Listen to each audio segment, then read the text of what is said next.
Hey tout le monde, je sais j'ai déjà fait 2 vidéos sur le même sujet, mais apparemment vous aimez bien et moi ça me fait plaisir de parler de ça. C'est pourquoi aujourd'hui on se retrouve pour une 3e vidéo concernant les expressions suisses. Et puis comme on dit, jamais 203. Et on commence avec un mot que seuls les Suisses utilisent, le PET.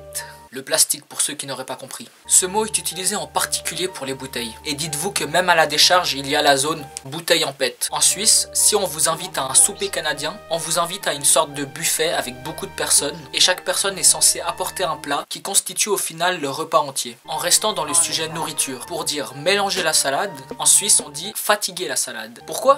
Je ne sais pas. Quand vous entendez un Suisse vous dire « je file faire un clopet », vous savez désormais qu'il va faire une sieste. En Suisse, quand on vous dit « mais t'es tablard ou bien ?» il vous dit en gros « mais t'es fou ou quoi ?» Tablard qui est donc un des nombreux mots utilisés en Suisse pour dire fou. Si vous êtes un enfant en Suisse et que quelqu'un vous dit d'arrêter de faire la pote, il vous demande d'arrêter de faire la tête. Autrement dit, arrêtez de bouder. Imaginez ces carnavals. En tant que bonne personne, vous allez faire les fous dehors. En Suisse, on dira que vous faites les marioles. Et si vous semez la zizanie, on dira que vous semez la caque. Excellent ce mot. En Suisse, quand on utilise le verbe oser, par exemple, est-ce que j'ose sortir de table, ça équivaut le verbe pouvoir dans le sens avoir la permission. Je vais désormais vous reconstruire une scène de la vie courante dans laquelle on utilise un mot seulement utilisé en Suisse. Bonne journée, hein. Toi aussi.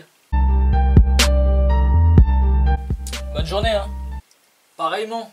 Pour continuer, en Suisse, pour dire de l'essence, on emploie le mot la benzine. En passant, je me demande vraiment pourquoi les mots suisses sont aussi bizarres que ça. La benzine, le fun, le carnot de sel, il n'y a que les Suisses pour utiliser ces mots-là. Où en étais-je? Un gant de toilette en Suisse, c'est appelé une lavette. Les pommes de pin portent le nom de pive, tandis que le sport appelé escalade en France, on l'appelle la grimpe en Suisse. Une crousille est un mot typiquement suisse qui remplace le mot tirelire. Savez-vous que veut dire un grappia? Réponse dans les commentaires pour ceux qui savent. Et pour ceux qui ne savent pas, je peux vous dire qu'un grappia ne vous laissera si ce n'est que toucher sa crousille. Une kofia est un mot utilisé en Suisse pour dire quelque chose de pas très propre ou de mauvais goût. Et pour finir avec les mots, un barboutse est un mot utilisé pour dire l'organe génital de la femme, autrement dit là.